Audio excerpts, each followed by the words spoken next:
T minus 50 seconds.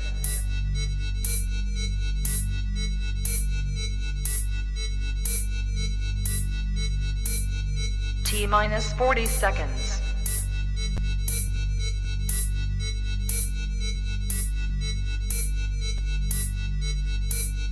T minus 30 seconds.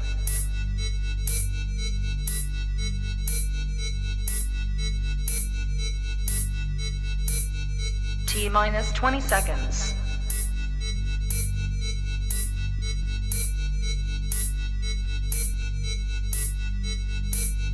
Ten, 9, 8, 7, 6, 5, 4, 3, 2, 1, 0.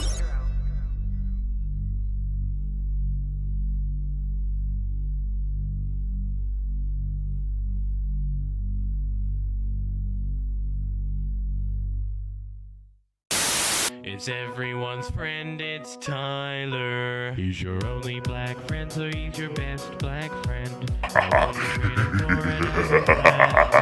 Because black friends are rare, as you should be aware.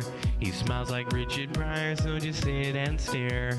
It's everyone's friend, it's Tyler. It's everyone's friend, it's Tyler. It's everyone's friend, it's Tyler. Hey everybody, and welcome to yet another episode of Tyler Preston Live. So what's the main topic for today? Well, obviously, of course, for this video, I decided to, of course, take the whole entire live stream to dedicate myself to ContraPoints. As everybody knows, of course, ContraPoints is like super popular.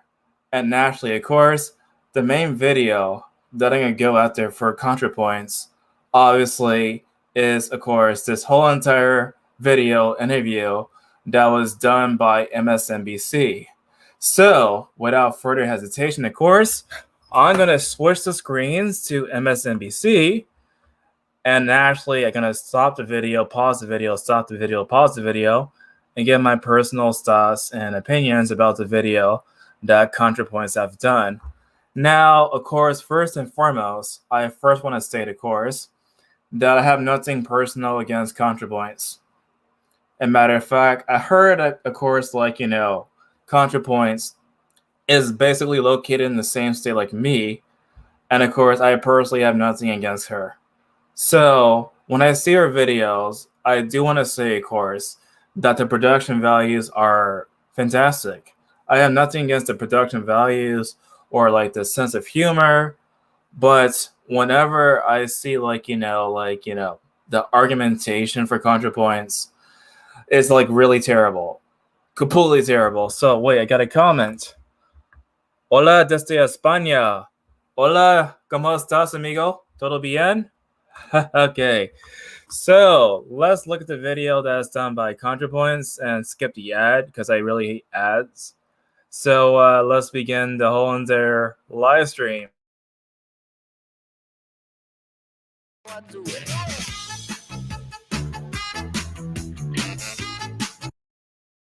A lot of people who watch my channel have reached out and told me that my videos in some way helps them not to fall into the far right kind of pipeline, because often they'll say like, oh, I was watching all these Ben Shapiro videos and I was really annoyed at feminists, and but your videos I didn't feel judged by, and like it opened my eyes and gave me this perspective that sort of took some of the appeal out of it. First and foremost, it's kind of, disingenuous to say that, of course, like someone like Ben Shapiro is an alt-righter. Now, alt-right, at least in most definitions of the word, basically is like a reference to, white supremacist views. And so when I think about the alt-right, I think about those sort of, white supremacist extremists. Ben Shapiro, however, is not necessarily a white supremacist extremist at all. Number two, of course, the other point is that, of course, you said that, of course, your videos actually brought people out this alt-right pipeline. But it's kind of curious to say that, because the anti-SJW community back then was full of different people from different ideological backgrounds. For starters, there's people who were on the left, there were people on the right, there were people in the center, any kind of political spectrum you can possibly think of. They were on any type of political spectrum.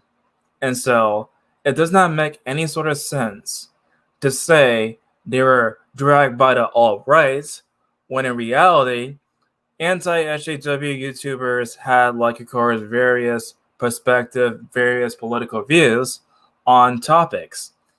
And so I don't like being lumped with this sort of like extremist myself. So I try not, to cater to extremists of any kind. But at the same time, though, this whole entire statement, makes no sense to me in the slightest. Hi, Firecrash64. How you doing, man?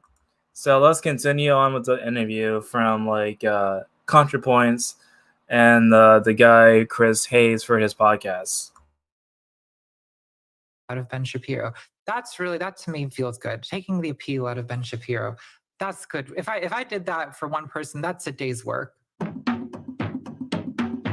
Hello and welcome to Why Is This Happening with me, your host, Chris Hayes. I've found recently myself frustrated and increasingly disquieted or just with unease about like the state of the discourse, capital D. Now that's sort of permanently true. If you spend all your day on the internet and on social media and like arguing with people and reading stuff and reading people who are arguing with other people, you're constantly in this kind of weird vortex of verbal battle and conflict that's probably like completely unnatural. It's definitely completely unnatural. There's something kind of... Wait, before you scroll away, Democratic headquarters urgent. I swear to God, like every single time I go to these videos, there's always freaking advertisement. I need to actually, of course, get ad block or something to stop these advertisements for these YouTube videos so that they won't get any type of money from me. Urgently needs you to sign this petition to protect. Satisfying about it just because I like intellectual stimulation and because I like argumentation and I like debate and I like public issues and I like examining things and I like back and forth and I like learning new things, which is why I, do what I do for a living. But there's a thing that's happened where I think that the technologies that we've been using to have our conversations have this kind of like flattening effect where everything gets sledgehammered down into these kind of slogans. And I find that, even the case recently, I find myself like with people I agree with or views I agree with being communicated in these kind of like very short, pithy slogans that I get why they exist and they might be effective for getting a message out, but there also seems increasingly this kind of invitation for people not to think. Like the way that social media functions is just to sloganeer or to pass on these memes, and like examination or questioning or fighting or arguing about it or being curious about it. Or I was thinking about this because I saw this meme that was going around during the violence between the rockets being fired by Hamas and the Israeli bombardment of Gaza, which I found to be really awful and incredibly upsetting. And 60 plus children were killed in that. 2 Israeli children were killed. There were deaths on both sides, but massively more on the Gazan side. And there was this meme that was just like, the sort of point of the meme was like, said something like, it's not complicated. And I got what the meme was trying to communicate. What the meme was trying to communicate was like, there's a moral simplicity to this that you shouldn't allow people to spin you away from. And I get that. And I think that was actually probably an effective thing. But I also had this feeling of like, well, it's kind of complicated. Exactly. Like the whole entire purpose of memes is to overly simplify things. And so you can't necessarily get the full scope of something through a meme alone. You actually, of course, have to, do the research, actually find all your sources, whatever, to actually find, of course, the lying issue for a problem. It doesn't necessarily have to be about Israel and Palestine or whatever, but the main point, of course, is to, of course, look at all the sources around you, look for the data, look for, any sort of confirmation to actually prove your point or whatever. And so it's kind of strange, of course, like he is complaining that, of course, the people on his side, I guess the political side, overly simplify like the memes. I think the main reason, of course, is like they want something catchy. Like, for example, I remember last year where basically people from like, various outs of the left actually said like defund the police. Now, many people actually literally took it, of course, like, we need to get less money for the police or to ban the police. And of course, there were so many people then later apologizing and, of course, try to explain that defunding the police doesn't necessarily mean defund the police. And it doesn't make any sense. Like, what's the point of using those sort of slogans to make your point and then actually not really mean what you said? It's just so weird to me. It's just so weird how people would always do it. It's like, honestly, everything in life is pretty complicated. And just like the "it's not complicated" to me felt like this expression of an impulse and an ethos in social media discourse that I find myself increasingly just discomfited by, because I think like learning things and asking questions and wrestling with hard questions can sit alongside moral clarity and clear principles. Like those two things don't have to be distinct. You can have clear views and clear principles and understand that some things are truly morally simple but factually complex, and want to ask questions about the factually complex aspects and maybe be open to the possibility of them being more morally complex than you thought going in. All this to say that the way that our discourse functions and the way that algorithms function, I think particularly to produce the discourse we have, can be really flattening. And a great counter to that. I absolutely agree for that whole entire segment. Like, complex stuff cannot be simplified through just a meme. I actually agree with that. So it seems as though, of course, like my general impression at least is that he does, of course, want to criticize his own side, but do it in a way where it's not necessarily, of course, something to be canceled over. Because, funny enough, like ContraPoints, the person that I'm probably responding to the video right now, she was actually canceled on like Twitter. As a matter of fact, from what I understand, ContraPoints actually deleted her entire Twitter and then reinstated it after she deleted it. And so it seems as though that anybody, no matter what side you're on, of course, can be canceled for saying the wrong type of thing, no matter what it is. Is today's guest, Natalie Wynn, who goes by ContraPoints on the internets. She's a YouTuber who has a fascinating backstory as a philosophy grad student who basically started to get into YouTube and found herself found the algorithm to be pushing her in directions that she thought were really weird.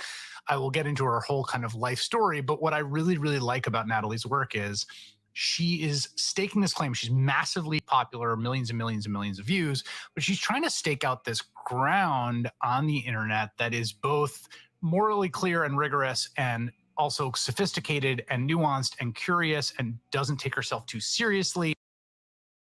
Did he really say that her videos are nuanced? When I watch her videos, when I look past the costumes, when I look past the makeup and everything else, she just regurgitates the same old talking points that I've seen from social justice activists since 2014 and earlier.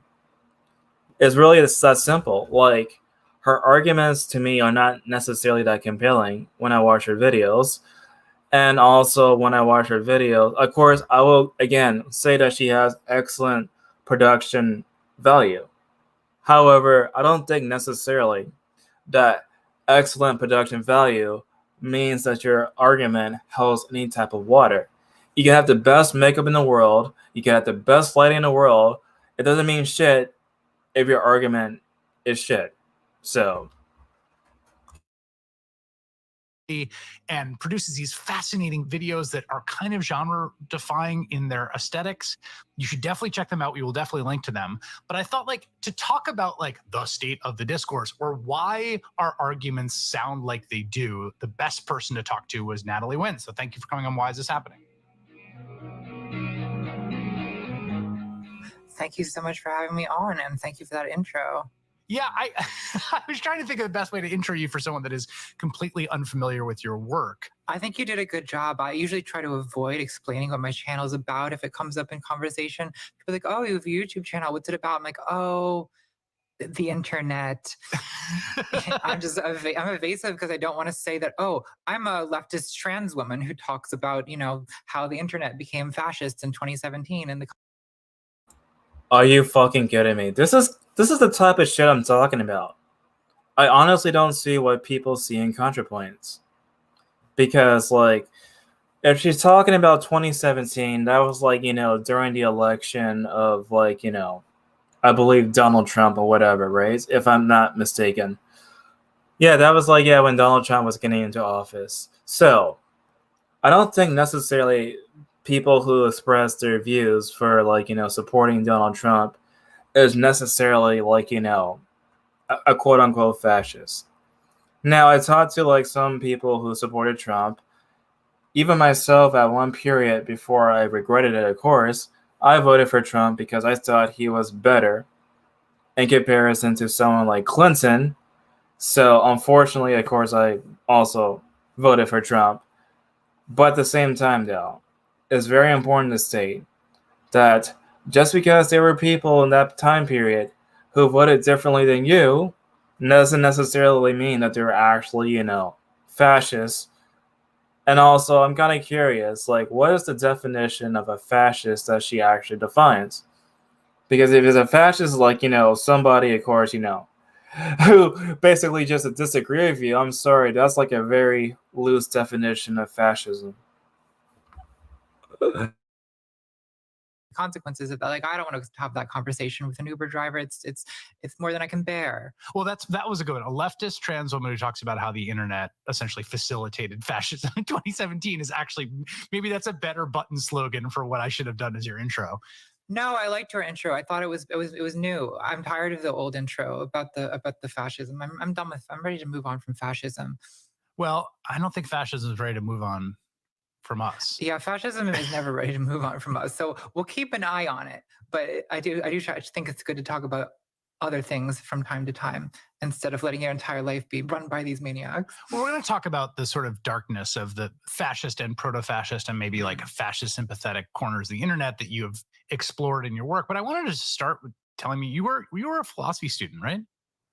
That's right. I was. Well, as an undergraduate, I mean, I kind of went through a few things. First, I was a music major, but ended up getting double majoring in philosophy and psychology. And then I went to grad school. I was a PhD student in the philosophy department at Northwestern, where I made it 2 years, enough to get a master's degree, and realized like academia is not for me. Nope. So I dropped out. So that's my background, but I would say that I have the instincts of an entertainer. I can remember going to an undergraduate philosophy conference and reading a paper to, a full room. And at one point, some line in my philosophy paper got a laugh, and I was just like, "This is what I live for. Like, this is what I want." And I was like, "Oh, I'm in the wrong career. Interesting, yeah."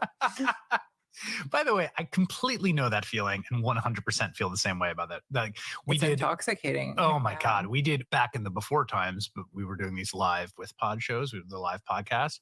And, if you come on a stage and there's like 1,000 people in a room or 1,500 people in a room and you say something, they all laugh. That's really tough to beat.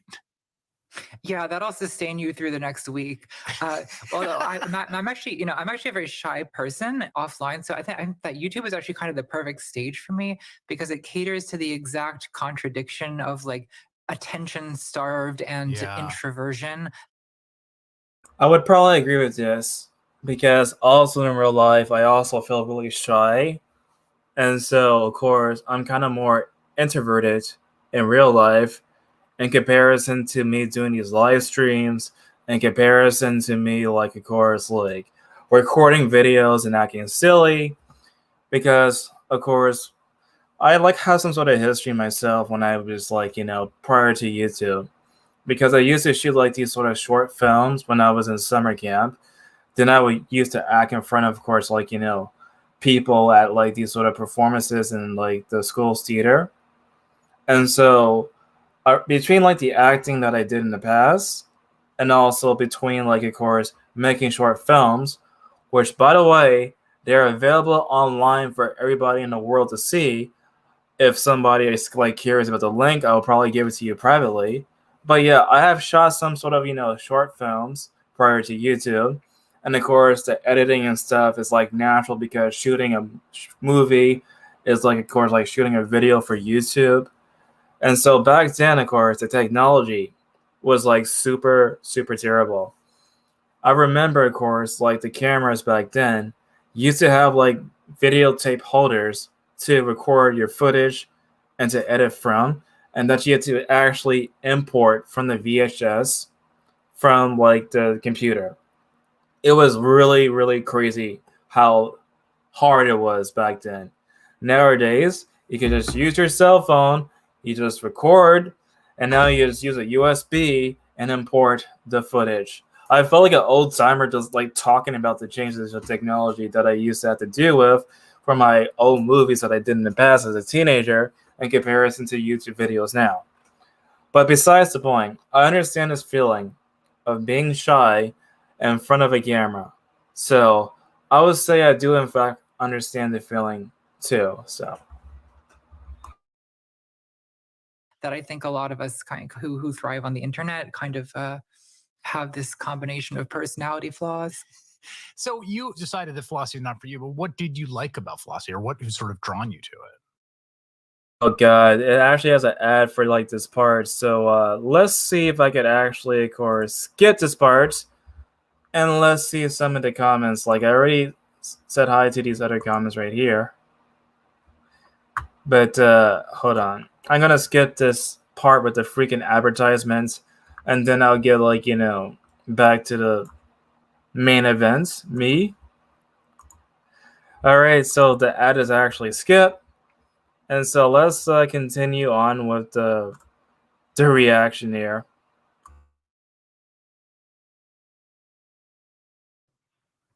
Well, I really liked being a philosophy major when I was an undergraduate. I think philosophy is more fun to study at the kind of 101, 201, maybe even 301 level. It's fun to get this like grand tour of intellectual history, and you're reading Plato one week and the feminist philosophers the next week, and then postmodernism. And it's like, it's very exciting to go through all of this for the first time, and you feel the kind of thrill of your mind expanding. But by the time that you're considering writing a dissertation, and it's like, okay, which 3 paragraphs of Heidegger am I going to spend the rest of my 20s writing about? Totally. Oh, that's a different situation, and I wasn't. I don't have the patience for that, unfortunately. Yeah, that's exactly how I had flirted with the idea of philosophy grad school and kind of had the same feeling. Was also drawn to performance and theater, and but yes, that when things start to get super specialized and super recondite and super like specific, it gets less fun than I lose interest. Yeah, because it stops being about things. It becomes harder to make it about life. Yes. And I think that is something that's kind of a downer for me in academic philosophy and kind of in the humanities in general. Like, obviously there is incredible scholarship that still goes on in the humanities. I don't want to completely bash it, but I do find that a lot of people, like once they really get up there to the higher echelons of academia, like the stuff they're talking about is like, oh, it's so abstract and so detached from any actual problem that needs solving that it's hard for me to sustain interest. Yeah, for sure. So how did you first start like both watching YouTube videos and then deciding you wanted to make them? Okay, this is gonna be a good question. Like, I'm kind of curious. Like, what is the answer that she could possibly give to, like, of course, like, all of this? So, let's continue. Well, I am a millennial. I was born in 1988, so YouTube was invented in 2005. I was, so how old? 17. something like that. And I've been watching YouTube since the beginning. I think the first time I ever uploaded a video myself was in 2007. And it was a video of me playing the piano. So that's, I started out in a very amateurish way, just uploading like little piano videos, later vlogs. I guess my first like real sense that YouTube could be a place where discourse happens. Like it could be an actual public forum. It could be a place where people are getting news, getting information, where conversations are happening. Is there was this phenomenon in 2008, 2009, what later became called YouTube skepticism, or the YouTube skeptic community. That was kind of like, it was almost like kind of a fan community that started with like the new atheists, people like Richard Dawkins, Sam Harris, Christopher Hitchens. I don't know why this was the one topic that took off on YouTube, but there was a real community around it. There were meetups. Yeah, the thing about like the whole entire like skeptic sphere back then was because like when YouTube was first starting up, of course, people, wanted to talk about stuff that interests them. And so the main reason why there were so many people, I guess, who seemed to, make these sort of atheist videos in response to the creationists is because, of course, like prior to like YouTube and whatever, like I guess, to be an open atheist was like something new. And that, of course, people were like, discovering, like, of course, like, who are these kind of people? And so they start uploading the videos. And yeah, let's see. She will go on about something else besides this.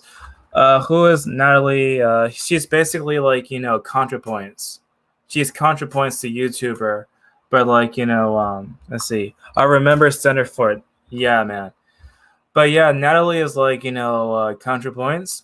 But I'm responding to this podcast right now because, like, I'm sure there's like a lot of stuff she said in the podcast that are like, pretty, bad. So let's see. Let's continue on.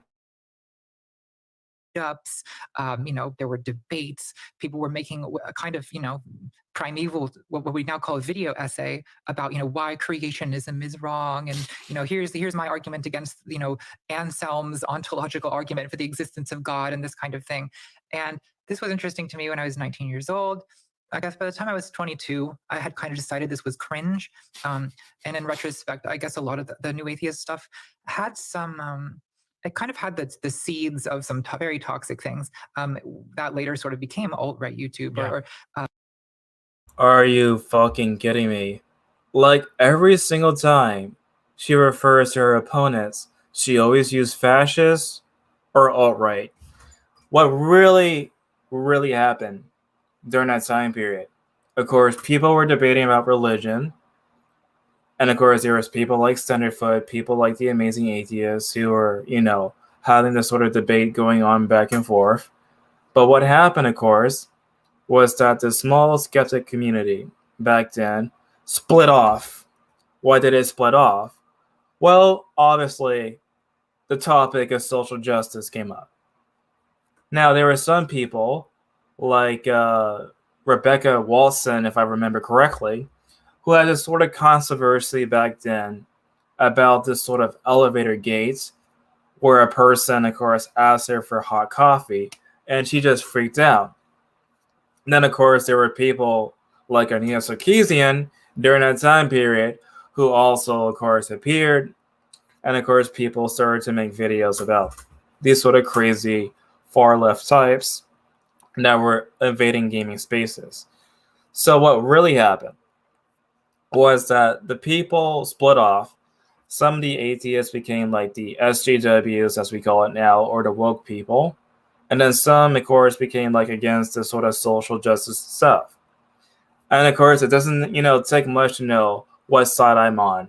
Because I'm against the woke stuff. I'm against, like, of course, all this sort of, cultural BS. So, yeah. Basically, the atheists split into two different groups. And now, of course, that's what happened. It's not because of alt-righters that, became like, the whole entire thing. That's crazy. That's stupid to say it's alt-righters. Let's see. Yeah, it's like PZ Myers, like Aaron Ross, etc., etc. Yeah, like, PZ Myers is super social justice. Like, he was like, part of this sort of, like free stop blocks type of stuff. And so, yeah, he is very, very super social justice like. Now, Aaron Raw, I think he makes interesting videos, but there was this one video where he outright stated that if you're not a feminist, you're a sexist. And of course, that was like stupid of him to say. Incredibly stupid for him to say. Hi, the red active computer. How you doing? So let's go to the rest of the rest of it. Maybe alt-light YouTube, we could say that this fixation on the unique like barbarism of Islam, for example, I think was something that I look back on and I'm like, oh God, like you can see the ugliness. There's also the But listen, ContraPoints, if you're watching this live stream after all this is uploaded, but it's true though, like Islam is pretty much bad. It's bad for all the values I'm pretty sure that you stand up against. You see, it's not just against women. It gets also against like the gay people too. So basically, of course, like everybody knows, like the doctrine of Islam through the Quran is taught as the literal truth to Muslims as part of their Prophet Muhammad. And among the stuff that they do in fact teach is stuff like, of course, to kill all the non-believers and to build a caliphate and make holy wars against other people. That stuff is really bad. And sometimes, like these extremist Muslim groups, they use the text from those books to justify throwing gay people off of rooftops. And so, why would you cringe at something you did in the past against Islam, when in reality, Islam is against people like you, is against people like me too, for the mere fact of not believing the religion. So, it's anti-gay, anti-atheist, it's anti-women, anti-man, just anti-anything. So Islam, I think, of course, and I've seen the data too, is that it's like one of the most, if not the most dangerous religions out there. Period. It's like the mother lode of bad ideas. So, let's continue. The fact that this is a kind of, I mean, I knew a lot of women in this community. It was like the gender balance was, I mean, there were a lot of women involved, but much like gaming around the same time, the community was fairly misogynistic. And oh God, here we go. Here we go. Oh my God, like, it's kind of funny. It's because, like, she said that gaming was misogynistic. I'm pretty sure she was referring to, like, criticism against Anita Sarkeesian, or criticism against Zoe Quinn, or Brianna Wu, or something like that. Because the whole entire thing, I'm pretty sure this is a reference to like Gamergate or something. Let's see, I'm an atheist, but I'm for Americanism. I agree, man. I agree. Let's see, under Islam, apostates are executed for leaving Islam. Exactly. Which is even more further proof to me. Why would she cringe at her own personal criticism against Islam? When she knows, I'm pretty sure she knows, that is very much anti-human in general. So why would she actually, cringe at that? Like, I look at my videos on Islam, and I think, of course, there are probably some stuff that I need to, articulate better. But at the same time, though, I don't have any sort of regrets of my personal criticisms against Islam, because I still think, and it still is, the worst religion out there. So, let's see, it's more that they want to get as many people on board who are against like the white heterosexual men, that they accept Muslims to join them. That's kind of funny because, like, I remember this sort of, March for Women's thing. I was like in DC during that time period. And yes, when I was in DC, I actually saw the pink pussy hats and everything. And so what happened was that I saw, like, of course, like a lot of people, having some sort of, flyer with the Muslim, with the hijab and the American flag. And I'm like, dude, how do you not know that the hijab is a symbol of oppression? There are many women out there in the Middle East that are fighting against the hijab. And so for some sort of, bourgeois American women having some sort of, like the hijab women as like, part of the American flag, that to me doesn't make any sort of sense. It's like the opposite of like, what America would stand for. It's like crazy. The slave traffickings are still practiced in between like African and Middle Eastern countries with black Africans as slaves, but mainstream media doesn't speak on that. And not just that though, like there was at one point, of course, like the Muslims, straight up, enslaved the Africans in the past too. And so yeah, like Islam has like a long history of slavery. It's so bad. But let's continue on and not just stick on the Islam topic. And that ended up being the issue that tore the community apart was the question of feminism. A lot of, kind of men in STEM who had STEM degrees and that, I'm not trying to bash an entire family of fields. I'm just saying, like, culturally, well, let's just say that the idea of some women coming forward as feminists was so threatening to them that it tore the community apart. It's kind of funny because, of course, like, there was this one man in STEM. I forgot his like name, but basically he has some sort of shirt that actually had like like a lot of chab women on the shirt. And so what happened was that he landed some sort of prom onto a comment, and then of course the feminists made fun to the point where that guy actually cried on camera. And so I think, of course, when people were criticizing like the feminists back then, it's not necessarily because they're women and they're misogynist and blah blah blah blah blah blah blah blah blah blah. The main reason why they criticized them was that they were invading people's spaces, they were being authoritative, they tried to oppose their ideology onto the circles, and so that's why people criticize them. People like Anita Sarkeesian is cancerous to gaming. She just is. Like, everything is sexist according to her. Everything.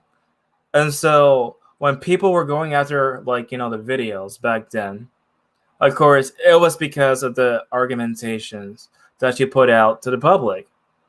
So it was like so freaking crazy. Really crazy. What's ironic was that a woman who justifiably killed Muhammad in the Quran because he ended up slaughtering her brother, father, and uncle for not accepting Islam. Let's see. Lily Tang Williams was a teenage Chinese female in the 60s and 70s who was a red shirt in the Mao's dictatorship. She defected to the United States and talks about social justice and stuff similar to Mao's dictatorship. That's interesting. I'll watch like, her channel or like her videos if I get a chance to. My understanding is that part of your desire and decision to make your own videos was in a kind of dialogue with this part of the internet, and you've continued it up. Like, what is it about a certain kind of youngish I'ma do it how I do it.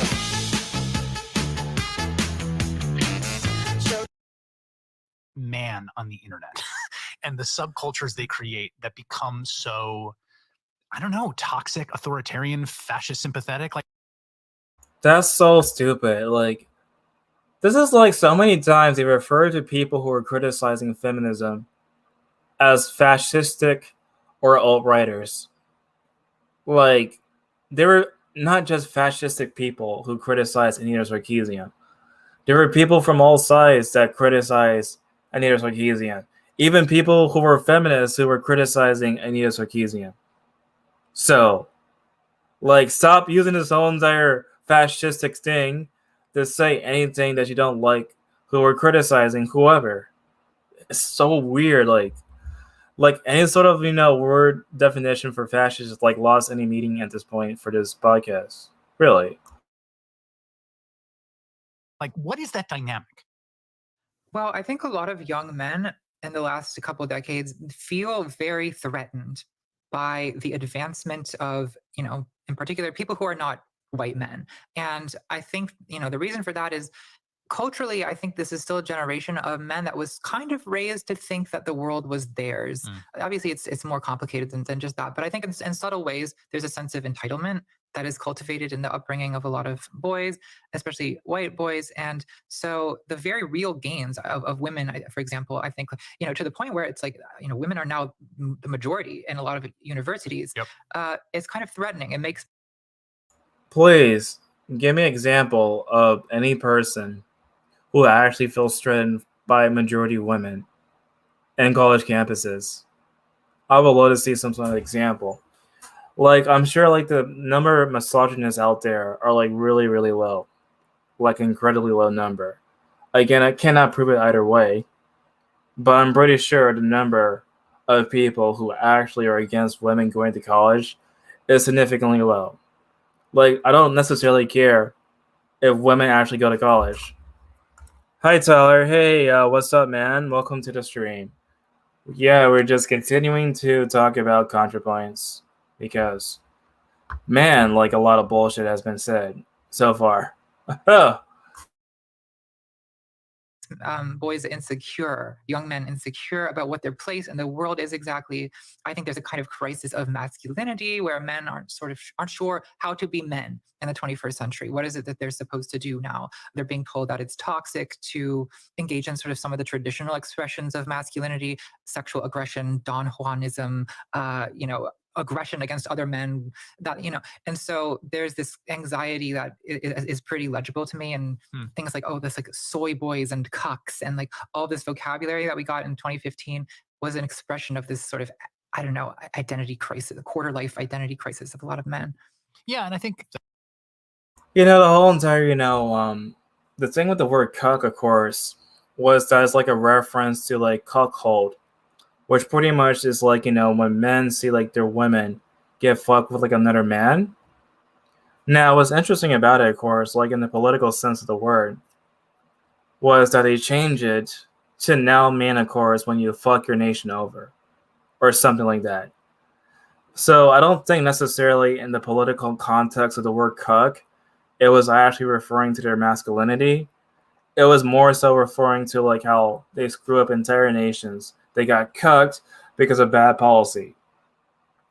Now, soy boy, of course, I think that's the same thing. Like, I guess, you probably have an argument that was actually attacking masculinity with soy boy, but for cuck, in the political sense, I don't think so. That crisis in the way that it feeds itself online. I mean, a lot of those instincts and cultural pathologies feel both very distinct to the moment, but also, across time. I think like, I've said this before in the program, but like, like a bunch of young men together, like hopped up in any setting. It's been known to cause trouble. Exactly, right. In any setting, like, I think about this in violence all the time when you look at both historical, but also like cross-country violence studies, right? Like men between 16 and 30 are, doing the bulk of the violence basically everywhere. It's not some special thing about American culture. No, it's a combination of high testosterone levels and too much time on one's hands. Right, but I also wonder like how much the algorithms facilitate it, which gets to this kind of medium question. I can never, and I go back and forth on this as someone who spends a lot of time on the internet. Like, how much of it is just the way things are, and how much of it is the Yeah, it's kind of funny because like they're talking about how like the algorithm actually, make people see people with extreme views. That's not necessarily true for many content creators, myself included. I'm actually suffering in views by a lot. And the main reason why is because YouTube has been exposed at least many times of having some sort of bias for leftist YouTubers. Not the people who criticize like the leftists, but actually, of course, the leftist YouTubers get more traffic, get more algorithm, and so they get the most views out of everybody right now. And also the mainstream media. So any sort of mainstream view that's not completely controversial on YouTube, they get the most views. And so anything that's remotely controversial, they stagnate down for the views. And so I remember, of course, there was a time where like a lot of my videos in the past used to get thousands of views, and now they're like a few hundreds or so.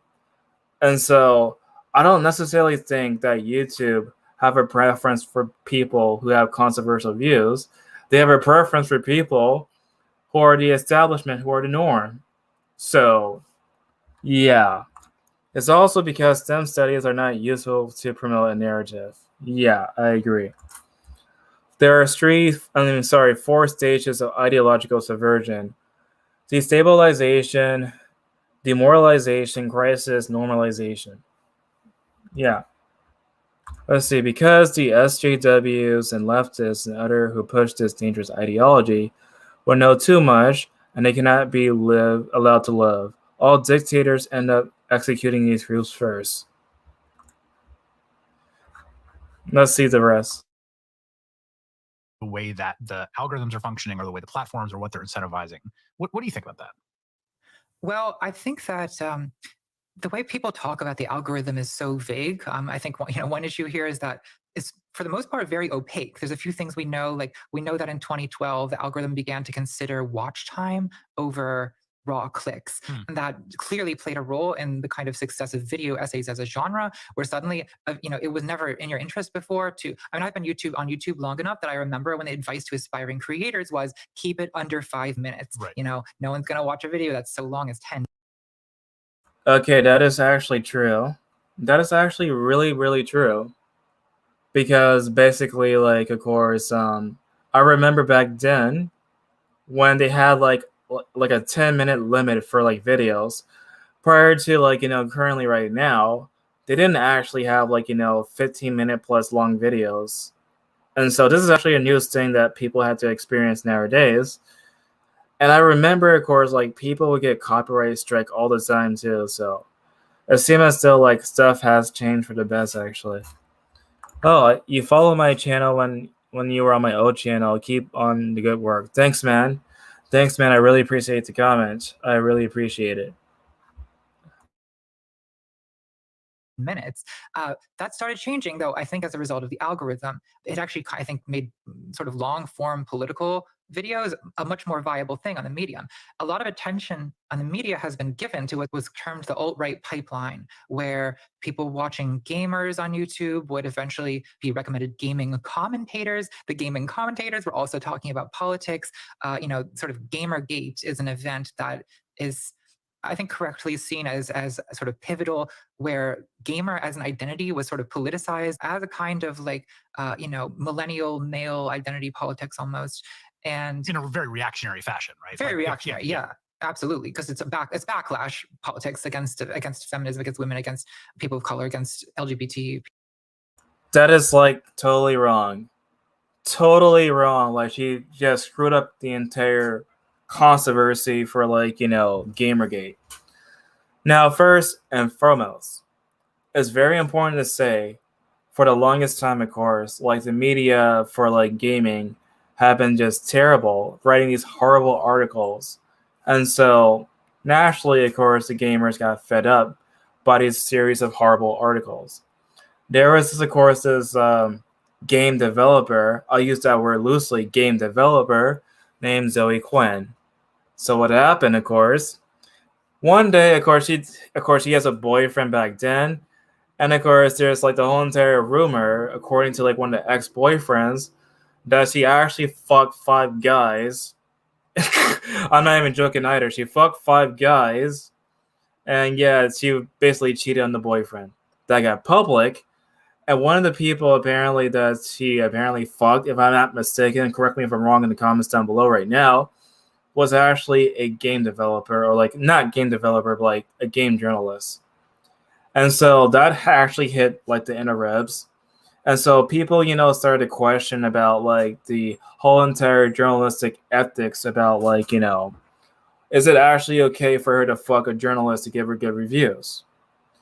And so during that same sort of time period, what happened was that there were various articles appearing from various, different sort of gaming sites that pretty much stated that video gamers are dead.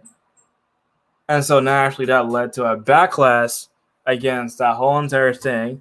People were fed up with all this sort of, dishonest journalism. And that's kind of why Gamergate has started. Not necessarily because it was hatred against women, not necessarily because of, all that kind of junk. It's because basically the Gamergaters, actually had a concern against journalistic integrity of like the articles today. Now, how are like the stuff today with journalistic integrity?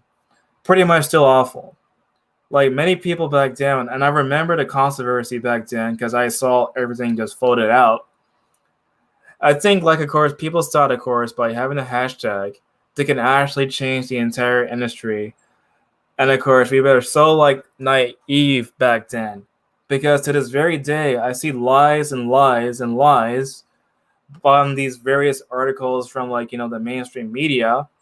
And so I think many of us during the Gamergate controversy were very naive to think that you could change journalism by a hashtag, because what it taught me during the whole entire controversy was like, no matter what you do, no matter what you say, people still lie and manipulate in the media. So yeah. Saludos desde Colombia, mi hermano. Un abrazo. Hola, ¿cómo estás? Hola. Okay, so let's look at the rest of the video. Let's see. Fortunately, all those SJW video game sites are dying. True. People. And so this moment kind of launched the careers of people who became infamous in the following years, Milo Yiannopoulos being the most prominent one. That was all a result of kind of, the increasing reactionary sort of thread in gaming culture. Yeah, the thing about, Milo Yiannopoulos, like, he is just an attention whore, really. Like, I remember back then he used to make, like, free speech stuff, and then he started to become free speech, and now he calls himself ex-gay. So, yeah, Milo Yiannopoulos, of course, he's like an attention seeker. I don't think even back then, of course, like, he was not that great. So, on that point, I do in fact agree with ContraPoints. He's not that great then, he was not that great now. So, let's see. The only problem is, like, where are these journalists going to go next? Well, the thing is, of course, like, I think, of course, a lot of these people are, like, pushing for, like, the critical race theory. And, like, at the schools, at the university level, or, like, the work level. And so I think, of course, like, these people will probably go to other fields, like other parts of society, to force their views onto other people, like they're doing right now with the critical race theory stuff. On YouTube. And I think that, we talk about the algorithm like we're talking about some kind of Sumerian god, that's, motivations are mysterious and possibly sinister. But yeah, I think it's just a simple, the fact that like I said, popular gaming content kind of funneled people into commentary. A lot of that commentary was reactionary, and it sort of became a snowball effect where you had increasing radicalism. People found that, people who had far right beliefs found that this was actually a pretty good area to do recruitment, and more people started doing that. How would you compare the sort of vibrancy of that? You and your team need organized timesheets with Connect. Oh God. Like, how many announcements are for like this whole entire interview with her? Fucking hell, I hate these sort of ads. Hold on, give me 1 second. I'm gonna skip it actually.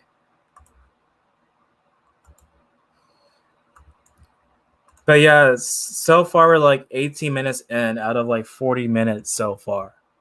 This whole entire thing is pretty long. But no worries, guys. I'll try to get as much as I can for this whole entire episode. Right, this sort of nexus of sort of young male interests, gaming content, reactionary resistance to what's viewed as political correctness. Oh, that I'm dating myself now. Wokeness. I put in quotes because like it's such an annoying. It's exactly the same concept. It's literally the same thing. Yeah. Like, what is the status of that in 2021 as opposed to 2015? Well, I think in 2015, there was this really intense sense of being embattled and aggrieved. I mean, there still is that, of course, but I think it was actually more intense in 2015 when, we'd had 8 years of Obama. It seemed like Hillary was likely to be president. It's kind of funny because the whole entire controversy right now is still happening, but under a different name called critical race theory, which is basically like social justice again. And so this whole entire, notion that the battle, kind of, lessened over the years. It's kind of funny to me because I see teachers like protesting against critical race theory.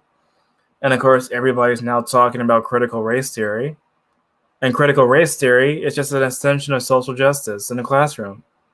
So, social justice as a topic never truly faded away from discussion from public forums. It never really had. It's just like people say, of course, this topic is, beating a dead horse. That, of course, is not necessarily like a humongous threat. Like literally, critical race theory right now, which is like social justice ideology, is like everywhere now, from the schools to the government to private businesses, whatever. It's shoved in your face because of the training that people are receiving from this whole entire ideology. And so I still argue that the intensity, quote unquote, is still happening right now, especially like after the death of George Floyd. That's when we really start to begin seeing critical race theory being applied to the various classrooms and whatnot across the United States. President next. So I think Trump changed some things. I think that, well, there's part of me that's kind of hoping that this nightmarish 4 years will sort of inoculate this country and inoculate the internet against some of this far right populist stuff. But that maybe that's too optimistic. Please give me one example of Donald Trump being far right. Like seriously, the guy, of course, like he was a Republican when he ran. I think prior to that he was actually a Democrat before being called like a Republican. He is, yes, populistic. That's true. He was like appealing to the pro-lifer. He was appealing to the evangelical Christians back then. Of course, I don't necessarily think that the whole entire border wall situation was necessarily like a right-wing issue. I think it's like a bipartisan issue. But by and large, I don't think that Donald Trump was necessarily a far-right personnel to begin with. Like, any of the politics, like, that he actually espoused, I think would probably, like, fit the normal kind of right-wing talking points. But again, how was he, like, far-right? I'm just kind of curious. Leslie, Counterpoint does not understand what actual fascism is. I agree, man. I actually agree. How is the situation in the United States, though? Are people waking up and realizing something strange is going on with all the CRT stuff?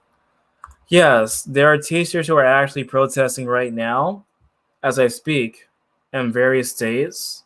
So people are actually pushing back besides making videos about it.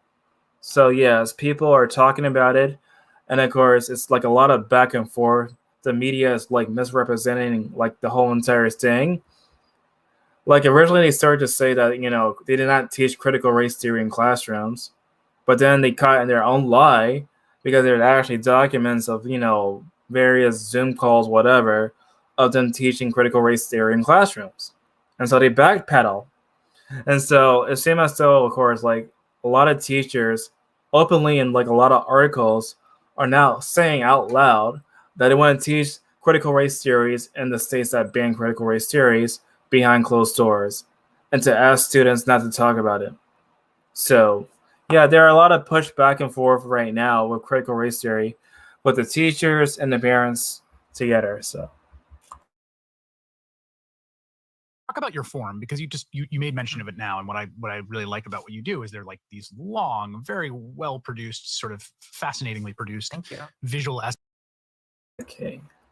Actual fascism is when government sends goons with guns. They break into your door and drag you out and put you in a van and a truck and drive you off, making you disappear. Exactly, man. Fascism is censoring others. Fascism is using physical violence against someone who does not agree with your ideologies. That is true, man. It's kind of funny that she was talking about 2015 because I remember back then, like they were like, of course, to this day, of course, anti-fascist people with the fucking black mask and everything would go on the streets, just randomly attack person just because they think differently than they do. As a matter of fact, anti-fascists and the Black Lives Matter movement actually destroyed like a lot of places last year. And yet not anybody was actually arrested because reasons. Like, it's kind of funny. Like, the media actually, goes after against those who were like at the Capitol, right? But they never went after like any of the anti-fascists or the Black Lives Matter people during the destruction of many cities across the United States. It's like so weird. Essays that are like 30 minutes long. Do people watch them?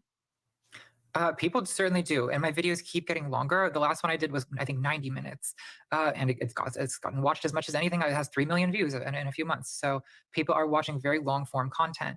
The increasing length of the videos is something that's, I think it's a combination of things. One is, as I get more experienced, I'm sort of better able to execute a really ambitious project like that. I know how to pace it so that it doesn't get boring.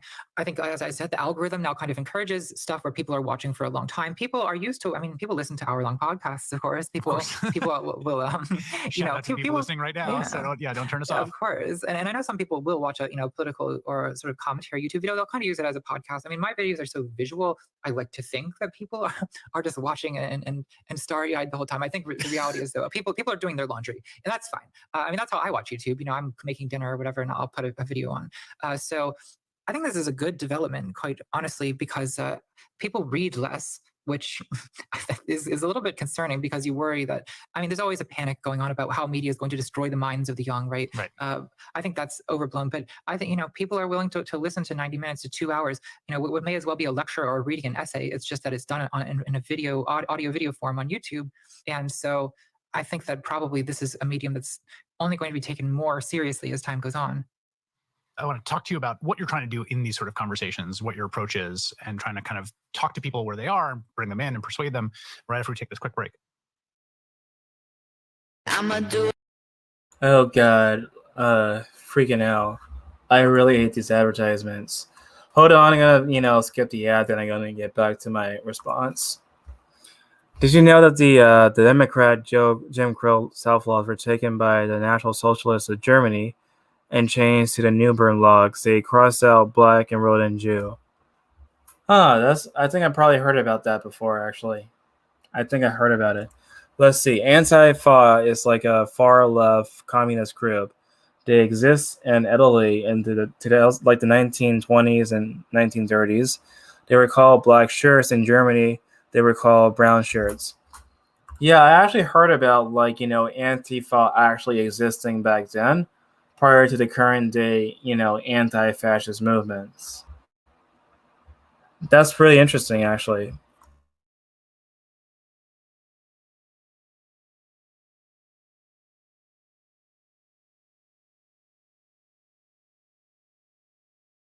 Natalie, for people that are not familiar with your work, can you just sort of give an example of like what a topic would be and what your sort of goal is and what the visual essay is trying to do, who you're trying to talk to? So my most popular video I've ever done was one I did about 3 years ago called Incels. And it's about, I assume most people know what incels are at this point. It's about this community of men who feel that they, because of whatever unfortunate genetic defects, simply are unable to find a girlfriend. And it becomes this kind of spiral of self-defeating doom, right? It's not only, oh, I'm unlovable, it's also, I'll never be happy. And then that pretty much quickly turns to, and it's feminism's fault, and it's the fault of, so a person in pain always wants someone to blame, right? So that starts, and at this point, the incel movement has inspired so many mass murderers. There's an entire timeline on Wikipedia devoted to charting them. I don't believe for a single second that there was any sort of, murder case going on because of these sort of incels. Now, from what I understand, of course, and again, I'm pretty, really, really bad with these sort of terminologies, but I'm pretty sure that incels, means, of course, involuntary celibates. And so I don't necessarily think it's a movement per se, because you can't necessarily, of course, be that way. So yeah, incel was a word created by a woman in Europe who created a chat room from other men and women who couldn't get dates to talk about stuff. It was bashfulized by the radicals. Yeah, it's kind of, I can see that too. Yeah, I honestly can see that. But yeah, this whole entire idea that somehow being on a, like, some sort of celibate person is some sort of an insult. I'm sorry, like, I don't necessarily buy like a court to led to mass murders. I don't buy that for a single second. It sounds like bullshit to me, like the other stuff I heard so far. So It's really, really grisly. It's extremely grisly. And so I kind of became fascinated by this community because of the violence that it was producing. And so I made a video. I wanted it to serve two functions. One is that it's supposed to educate a general audience about what this group of people is, why are they like this, and what are they like? Is there anything we can do about it? And then the other is I'm aware that people who are, if not like obsessive members of these incel forums, people who are kind of at risk for falling into this way of thinking, I want those people to watch. And I want to try to make content in a way so that someone who's kind of not with me from the beginning might actually listen to at least a little bit of what I have to say. So I try to be very inviting in my videos. No one likes to be lectured. No one likes a sermon, right? So I try to, that's the tone that I always try to avoid having. I want to produce content in a way that it's a little more seductive than that, it's not hectoring and doesn't make you feel like you're being judged. And that also just kind of naturally suits my personality. I think that some people think that I'm, I actually am a moral fanatic at heart, and I'm just adopting this sort of ironic persona as a kind of strategy. No, I think that it just suits my personality. I think for me, I feel a little bit at an arm's length from morality. I'm just kind of more of an aesthetic person than a moral person, and that's not a popular personality type on the far left. But no, I think it's a nice sublimated Kierkegaard either or reference there. Yeah, that's exactly where I got that from. Yeah. No, I think you're right. And I think there's something interesting, which is that I actually think the valence of both moral relativism versus moral absolutism and moral certainty versus like aesthetic investment, the valence of that has kind of switched a little bit in my lifetime. 20 years ago, I would say that like moral relativism was a little bit of the domain of the left and moral absolutism was kind of the puritanical right. And I think there's been a little bit of an inversion between those two. Yes. I think the right wing has gotten increasingly morally relativistic, even like nihilistic, and the left has gotten more moral absolutist in good, like I'm not saying that in a judgmental way, just observing that. And I think it actually is that transposition. It's kind of funny that's true, because I think like, a lot of people who call themselves left wing are actually like the new people who have like these sort of moral panics nowadays. And so I think he's actually right, but in a different way. Because obviously, like a lot of these people who do this sort of cancel culture kind of stuff are using their moral judgment because they felt hurt or had like their feelings hurt. And so that's why they go against these sort of people, because that's why they cancel them. So I think he's right, but for like a different reason than he probably originally saw it. Position accounts for some of the weirdness in our politics at this moment. Oh, I completely agree with that analysis. And it's kind of fascinating to have watched this. But yeah, I remember being in high school, that this was the early 2000s. And even back then, like I understood myself as a progressive. Like what that meant was much more of this, like, I don't know, kind of like free love, like, anti-censorship, like kind of almost like looking back to the 60s idea of what leftism was, whereas it has become this more like Soviet atmosphere of moral fanaticism in the meantime. And well, you can probably glean from the way that I'm describing this. I don't love the development, but in my personal opinion, if you look back in history, like the progressive movements have always been like, super uber racist. Like look no further than like the 1940s, when pretty much, of course, the Japanese were put into those sort of, camps. And guess the person, of course, Roosevelt was? Well, yes, he was literally a progressive guy. So yes, the most progressive guy all the way back in the 1940s thought it was the right deal to put Japanese people into camps because obviously, of course, that was super progressive. Like, of course, like I noticed like a lot of these people who call themselves progressive are like the complete opposite of progressive. It's like the same thing with like, you know, these other words that they use.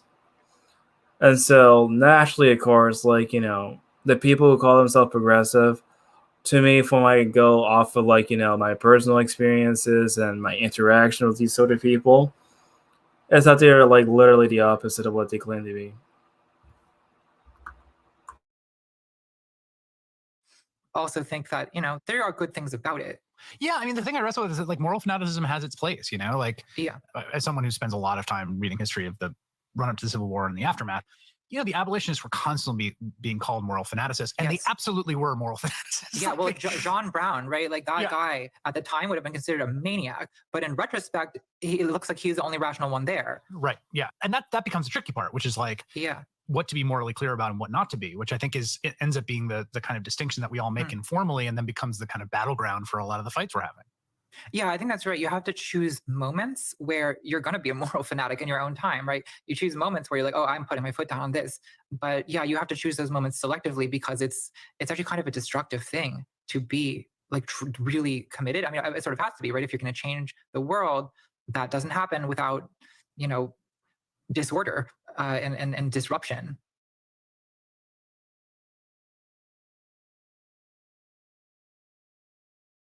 And right now it's like another ad. Hold on, I'm gonna skip the ad. Hold on, let's see. Yeah, this video is gonna be so long, man. Like the live stream, man. It's gonna be like a really long live stream, just trying to respond to every other stuff. Okay. Wasn't there a study that white progressives are less inept to interact with black people than conservatives? I think so, actually. I really think so. I remember reading something like that before. So, let's see.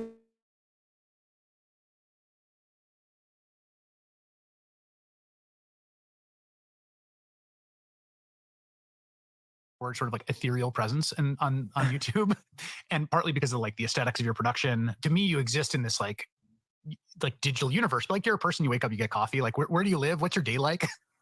Yeah, I'm different from a lot of YouTubers. And I mean, conventionally on YouTube, authenticity is kind of the ultimate virtue. Like people tend to watch YouTubers, especially like more traditional vloggers, because it's like, oh, you feel like you know this person. Yep. They're like, hey, what's up, you guys? Like, I'm showing you around my apartment and we're doing things today. And like, that's kind of the vibe of the video. Whereas I have created this like aestheticized alternate universe that I exist in. Yeah, well, I am a person. I guess I consider myself some kind of artist, and I create these videos. But yeah, I'm not literally I'm not an aesthetic creation. I'm just a person who eats at Subway sometimes when I'm at the airport and I'm late, like everyone else. You know, like I live in Baltimore. I live alone. You know, it's kind of funny. Like she lives in the same exact state like I live in. I don't live in Baltimore, but I live somewhere different than Baltimore. So, really strange that she lives in the exact same state as I live in. That is like so interesting. But I actually been to Baltimore like one time before. Obviously, I never met ContraPoints in person. But I will say though, Baltimore is like super rough. Like unbelievably rough. Like all the images that you guys see on TV or like the news stations are not exaggerated about Baltimore. But like every single thing so far, it's like it's so rough, incredibly rough, that I wanted to leave like after that one day I spent there. It's really terrible condition, guys. Whatever you do, when you come to Maryland, do not, I repeat, do not come to Baltimore. Skip it. I've been quarantined alone for a year. It's been very horrible. I don't know. What do you want me to say? I'm a trans woman, so that comes up a lot. Yeah, well, I'm going to get to that in a second. But also, like, Okay. do you? This is a prying question, but like, you make a living off YouTube, right? I mean, this is like, I feel like such an old man asking you this, and I apologize, but like, go crazy.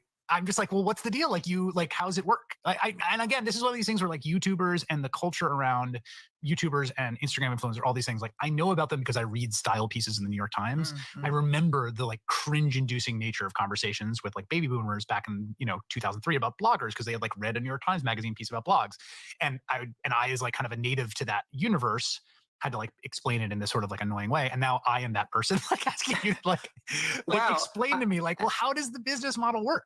From a business perspective, I'll tell you exactly how it works. In my case, most of the money that I make comes from Patreon. So Right. Patreon is subscription-based fan funding. People who like my videos go to my Patreon page. It's separate from YouTube, and they pledge a monthly amount in the way that people used to pledge to like support, I don't know, classical music radio stations or something like that. Right. And they get little rewards for. You know, it's kind of sad that Patreon actually, you know, is like a former self of its formal self, mostly because like it seems as though that Patreon have been like, you know, kicking out people as of lately if they do not ideologically agree with their views. So unfortunately, many people were plunged from Patreon because Patreon, of course, you know, said, fuck you guys, you should not make money because you don't ideologically agree with me. So it seems as though, of course, like people use these other sites too to get money, or like PayPal, but sometimes PayPal won't pay you either if you are like ideologically against them too. So now actually like getting money nowadays, of course, you can just get merchandise, whatever, but like otherwise, for my case, I don't get a single dime making videos off of YouTube. Not in the slightest. All the videos, this live stream, whatever I do, is because I enjoy making videos and to provide content for you guys. So all this stuff, I don't make a single dime off of. So, ever notice like the most hardcore socialists who hate capitalism have expensive homes and like a lot of electronics and stuff? Yeah, there was actually like, of course, this I think blogger or whatever, like she was like this Bernie bro woman. She said okay boomer video, I believe. What happened was like she uploaded a video where she showed like her $1 million apartment. And I remember on Twitter she said eat the rich, right? To have taxes on the rich. But she later bought like that $1 million like apartment. And first and foremost, like who would purchase or rent an apartment for like $1 million?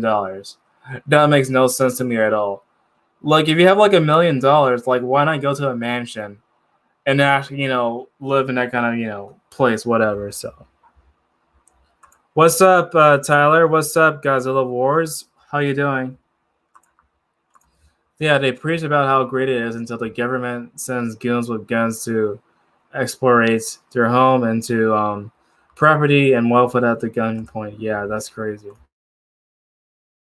For that, such as their name goes in the credits of my videos. I will do, you know, ask me anything live streams where people can ask me a question. And that's honestly the only reason why I was able to make a career out of this. Traditionally, the way YouTubers make money is through ad revenue. And that incentivizes a very different structure of video making to Patreon. If you're treating this as a business and you want to make money with ad revenue, your job is to get as many clicks, as many eyeballs on ads by whatever means necessary. Okay, so what's funny about the whole entire ad revenue stuff? Again, it comes down to, you know, whether your content is mainstream or not. The thing is, if your content is mainstream, you don't get to worry about, you know, not having ad revenue. But if you say something that's not, of course, politically correct, if you don't share the same sort of ideology like YouTube, guess what? Your videos get down in views, and of course, you will not make a single dime, and you get your channel completely demonetized from the whole entire thing. So, yeah, it's kind of funny how it works both ways, really. Which tends to mean churning out content that I'ma do it how I do it. I really hate these ads. I really hate these freaking ads that I have to keep waiting about. Hold on. I'm gonna get back.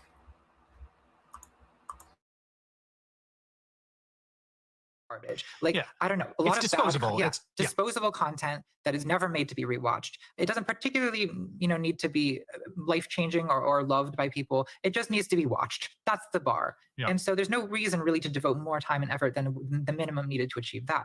Whereas on Patreon, the goal is to make content that people love so much that they will pay you to make it. that's a very different bar, and it incentivizes a very different kind of structure. So, I mean, I'm working on a huge project right now. It's a video that's going to be more than an hour long once again, and I've been working on it for months. That would be a disaster if I was only making money from ads, but because of Patreon, I can do this. You know, I had that thought when I was watching your videos of like, man, this seems like a lot of work. It's an immense amount of work. I often have no life when I'm working on these projects because of how much work it is. To me, it doesn't make any, sense. Like, of course, like, it's cool that you have like all this sort of stuff, like the extra lighting, the fancy microphones, the wigs, whatever. But it boils down to whether your argument is good or not. And like I said earlier, like when I was responding to like a lot of the stuff that ContraPoints had to say, her arguments are not that great. Like, remove all the surface, like the lighting and everything else. Look at her arguments. You'll find it's not that great. It's just not that great to me. Again, I want to further emphasize, I appreciate everything else, but the arguments, I don't find them to be that convincing. It's like the same sort of, regurgitated stuff I heard before from many feminist types, so whatever. Yeah, it's like lightings and costumes and cutaways. And I mean, it's like these are extremely produced things. So that makes sense. And that, that speaks to something broader to me. Like, I am really excited about the kind of subscription versus ad-based, which are basically the two models. I mean, cable news has a hunter-gatherer hybrid, right? Which is that the reason cable news is successful is it has both. So there's the subscription fees, the sub fees that come in, and then there's the advertising. And between those two, like, you have two different models. And it sounds like what you're describing is kind of the same. Like, there's some advertising revenue that comes in from YouTube. Most of what provides the stability are these subscribers through Patreon. Yeah, that's exactly right. So at this point, my videos are getting, views in the millions. That's enough. Okay, Tyler, did you see the G1 summit in Alaska, where the Chinese Communist Party personnel were literally crowding to the Democrats and liberals on national televisions? No, I haven't actually. I haven't watched it. So, like, after the live stream, of course, like, give me the link to it, and I'll probably watch it for my next live stream. So. That is significant ad revenue, but still, most of the funding that I have comes from Patreon. You don't need to have millions of people to make it as a living. Right. Like I made this my full-time job when I was at a much smaller level, because before this, I mean, after I dropped out of grad school, I was basically in the gig economy. I was, teaching piano lessons. I was driving Uber. I was being a copywriter and that kind of gig work. Yeah, contract work. So that, yeah, exactly. So the second that I was able to switch to YouTube full time, I did. And, at the time, I think I only had, 40,000 subscribers on YouTube and probably, I don't know, just probably a few hundred patrons, but that was enough. How many patrons do you have now?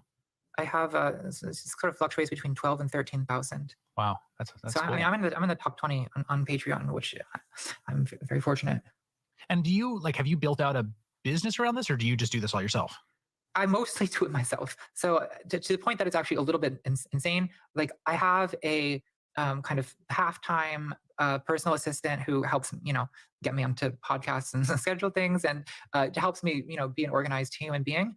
I also have a lot of people who do kind of contract work. So composers, music. I have two people who sort of regularly will be writing and recording music for my videos. And I also use a lot of stock music. I will pay voice actors to read voiceover for some things. In my last video, actually, for the first time, I had a contractor to do visual effects, but a shocking amount of it, I'm not shocked, but a lot of people I tell about are shocked. I just do it myself. I write the video, I do the research. A lot of times it's me moving the lights and camera around before I sit down to film. I'm alone. I'm editing the video by myself. It's kind of madness, actually. Most people who are at the level I'm at will hire an editor and hire other people to do these things. I'm not quite sure why. I weirdly insist on doing it all myself still. I think it's hard to let go of control of your own project when you're used to doing it all yourself. But I think probably in the future, it's a little bit... Yeah, like her whole entire technique about the filmmaking process is something that I also do myself, because basically for my videos, I just, use my iPhone camera, I put it on my tripod, I press record, then I edit the whole entire video myself, then I make the thumbnails, and depending on the videos, of course, I make subtitles too. That takes a lot of time. And so, yeah, the whole entire video making process for YouTube is more complicated than sitting down for a live stream like I'm doing right now. Like the whole entire process is like crazy, man. The amount of stuff you have to do to actually make this sort of stuff. So let's see. I once heard a wild theory that the origin of the SJW movement probably came out from an anti-bullying campaign in schools from the 90s. Is that true? I'm not necessarily sure about that myself, but what I can say, however, Joe, is that like I first noticed this sort of stuff. I would want to say like around 2014, with this whole entire like Anita Sarkeesian stuff and so on, and MTV News and BuzzFeed. But I wouldn't be surprised that it kind of started from the 90s. But like a lot of the ideas still, like critical race theory, even predates the social justice movement and were like developed in the 70s and 80s. Stuff like gender studies had existed long before, like, I guess, social justice movements, like starting in the 60s and 70s too. So I want to say, of course, like, you know, it's like a mixture of probably different things. Who knows? I think this. Unsustainable that I'm doing all of this because, like I said, I have no life apart from this a lot of the time. You mentioned that you were a trans woman and you have had the experience of transitioning in the public eye. You started making videos before you transitioned. Yes. You've talked about this a bit, about the ways cis folks, trans folks, anyone who is in front of a camera is going to develop. I speak from personal experience, like all sorts of insanity about how you look. And I'm saying this with a lot of privilege in my sort of personal subjective bearing, and also as someone who had a not intense relationship to how I appeared to the world, or any kind of feelings that those didn't match how I felt inside. And so I could just imagine that, like, you know, that's got to be really magnified for putting yourself in front of a camera all the time. Yes, you're imagining correctly. It is nightmarish. I mean, honestly, like, it's for a lot of trans women, like how you look is often like the determining factor between, are you socially legible? Are you able to function in a given social space? Are you even allowed in to some certain spaces like bathrooms and things? It's like, so how you look is of extreme importance. You know, it's like the difference between being seen as a functioning member of society and some kind of I don't know, liminal like threat, you know, freak or threat. Yeah, threat. right, Yes, yeah, exactly. yeah. So that obviously is something that has been. How many freaking ads are for this video, man? Like, I went through like so many ads. Hold on, I'm gonna probably skip like hold on, let me try to find to like, this still goes on, this whole entire advertisement. Okay, there it goes. Transition now where like it's offline. This does not create a problem for me. Like, well, okay, I shouldn't say never creates a problem for me, because, like, you know, I went out, I'm vaccinated now, so I went out to a club 2 weeks ago. You know, a man will just grope you if you're a woman. And so at a club, and like, you know, there's a kind of fear that comes with, okay, what happens when the man who basically assaults you like finds anatomy he wasn't expecting? Like, right. So okay, that stuff is still a concern offline, but online, I mean, God, like the microscopic analysis of every single physical feature that you have, assessing, you know, whether it's passable or whether you look male or female, it's hard not to go insane. Yeah, and I think that you had a great video essay about this, about beauty, and about like sort of wrestling through all these questions and the ways and how it's bound up in identity, in personhood, in transness all together. And I just found it really brilliant, and sort of got at this stuff in ways I hadn't thought about before. Thank you. Well, but partly because also, like, what I like about the videos, there's such an industry of like so much of, it's funny, so much of what's new is just old, right? So like when you go to the like recommended for you part of social media, right, or things that have like tons of subscribers, and again, I'm generationally like out of touch with this, but it's all like, oh, these are like conventionally attractive women doing like conventionally suggestive dances. It's like, oh, this is like the new frontier of media. And it's like, right, well, this is just what's been going on forever. It's the same exact thing. Yeah, there's what was once called selfie feminism has turned out to be a disappointment, in my view. It turns out that when you give women the camera, I mean, in some ways it improves things, but also in some ways things are not as different as one might have hoped. And I think that, yeah, it's tough. You know, it is a question that you ask yourself as a woman who's in media, your face is on camera all the time. Like, at what point am I going to hit my expiration date? Well, I am pretty determined to resist that. I think that I don't know. Do men worry about their expiration date? I don't know, maybe they do, but I don't think it's to the same extent. And I'm determined not to. Yeah, the whole entire men, trying to, question their expiration dates. I think the general consensus among women, from what I understand, is that they find older guys to be attractive. And of course, naturally, that leads to people wanting to get to older guys. So yeah, something about the whiteness of their mustache or their beard or whatever is all attracted to women for some women. So yeah. It's strange for me, from somebody from the Netherlands, to see how fast the United States went insane about LGBT rights, etc. We had gay marriage since 2001, and everything was fine for 15 years. Oh wow, you're from the Netherlands. That's pretty cool, man. That's really, really cool. But it's probably super I don't know, very, very early in the morning there probably. But that's pretty awesome. I have someone from the Netherlands.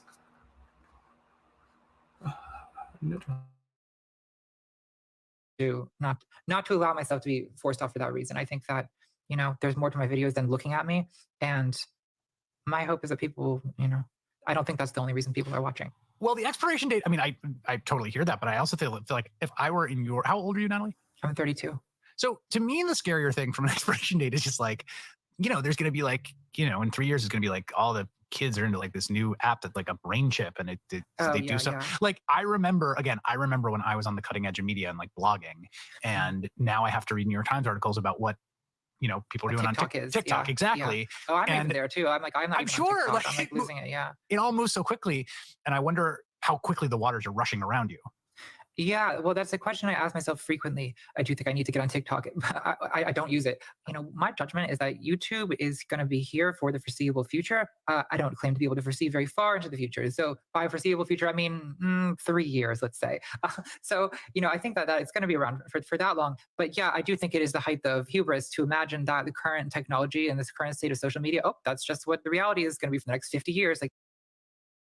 Yeah, the thing about YouTube versus TikTok, I don't necessarily think that TikToks are really good for producing, really in-depth content.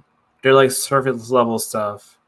So I don't think necessarily that TikTok is going to replace YouTube. It's just meant to be a fun app, not think to, be a serious competitor.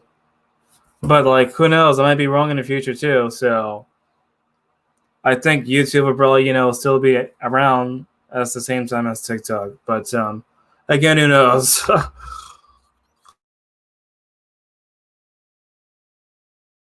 That seems highly unlikely if you compare us to where we were 50 years ago. So I do think for anyone to have long-term career success that spans decades in this industry, meaning media, you have to keep in mind that you need to be agile. You need to be spotting the next trend. And I know it's exhausting. Weird, yeah, it is exhausting, but you have to do it. There's this weird new app that kids are using. God, do we really have to learn this? Yes, you do. You have to learn it. Find a 20-year-old, buy them lunch, and have them show you how to do it.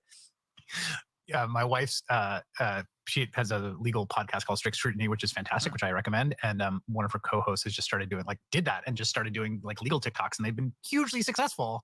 And cool. I was like, wow, that's awesome. Yeah, it was exactly just all right, I'm going to figure this out. I think she may have recruited a young to give her a tutorial. Yeah, it's good to get a youth spy. I think it's from 1984, right? The youth spies. Youth spy. You are engaged in this different kind of discourse, right? These long form videos. And you talk about trying to bring people in. I wonder if you must have interactions with your viewers and your patrons, surely. And I wonder if you hear from people that you changed the mind of, or who got into politics through you, or that you introduced into a different worldview. Yeah, I've heard from many people like that in the last few years. I mean, there's sort of been different eras, I guess, of my channel, but a lot of people who watch my channel have reached out and told me that my videos in some way helps them not to fall into the far right kind of pipeline, because often they'll say oh, I was watching all these Ben Shapiro videos and I was really annoyed at feminists, and but your videos I didn't feel judged by, and it opened my eyes and gave me this perspective that sort of took some of the appeal out. Again, she conflates Ben Shapiro with being alt-right. Again, how do these people, how could she keep on saying this? Like this whole entire like interview, she's been saying nothing but this. Yet she has no evidence of people like Ben Shapiro being far right. Now, I watch Ben Shapiro sometimes to hear like different perspectives than other people, right? His whole entire perspective about topics is nothing more, extreme than like, the mainstream conservative kind of talking points. So I don't necessarily see how would someone like him, a freaking conservative Jew, be like some sort of far right personality type. So again, I don't understand just how really she thinks about this whole entire thing. It does not make any sort of sense to me. Out of Ben Shapiro. That to me feels good. Taking the appeal out of Ben Shapiro. That's good. If I did that for one person, that's a day's work. We started by, you were saying that, fascism always sort of looms in the background. Yeah. And you said an interesting thing, which is that it felt less intense in some ways than 2015. That 2015 felt like a kind of peak of a certain kind of political formation online. And maybe it's less that way now. And I wonder with this sort of rise of this kind of like counter woke, I'ma do it how I do it.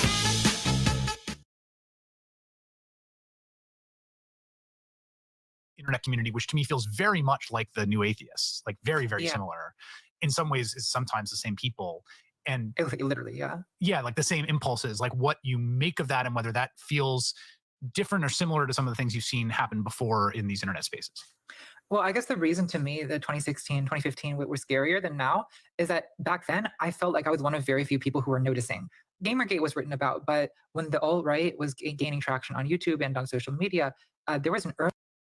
No, that is bullshit. Complete bullshit. Gamergate was not part of the alt-right. Like, if you look at the data, for example, what you'll find is that many of these people during the whole entire Gamergate controversy was that many of them consider themselves to be left-wingers. The vast majority of Gamergaters, according to data, were actually left on issues. So to sit here and conflate alt-righter with Gamergate does not make much sense to me at all. Early period where this was not being taken seriously at all, like before Trump was elected. And that I can remember being in some ways the scariest. Nazi adjacent ideology was like gaining incredible traction.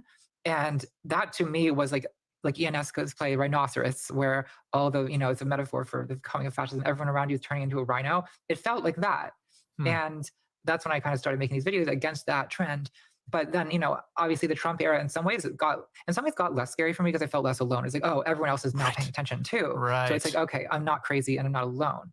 And now I would say that, one major change, and this actually kind of affects the way I work and think, is that when I started doing my YouTube videos, leftist YouTube was not really a thing. There was kind of feminist YouTube, which was mostly vloggers who would talk about feminist issues and then get ruthlessly dunked on by these skeptic people.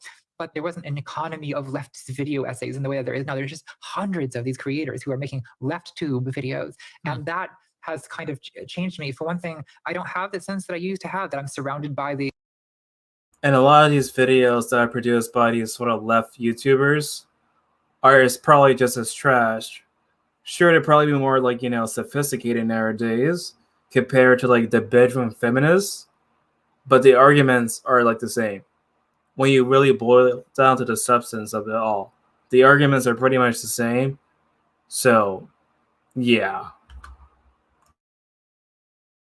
The encroaching victory of the far right. I have instead the sense that I'm surrounded by leftists feuding with each other.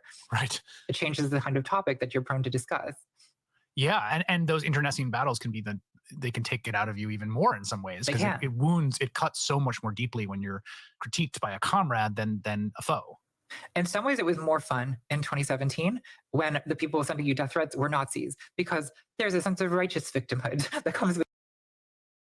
Like, how would you actually know, like, these people sending death threats were Nazis? I'm just... Or, like, any sort of criticism is, like, now Nazis? Oh my god. Ugh. Can these people stop bringing up Gamergate? Yes, please. Please. They need to really, really, really, really, really stop. And Nazis, yes, exactly. Like I remember back then, like anybody was like called a Nazi during that time period. It was like insane, like how many Antifa people would call other people Nazis just because they did not subscribe to their own personal belief system back then. It was nuts. Still is nuts. With that. Whereas now, when it's just, I don't know, an angry 20-year-old anarchist harassing me, it's like, I don't know, it just doesn't have the same thrill to it. But I also wonder too if we're in a moment now where like what was a kind of internet subculture and vanguard is incredibly mainstream now. Like, you know what I mean? Like, yes, no, I think that's right. Yeah.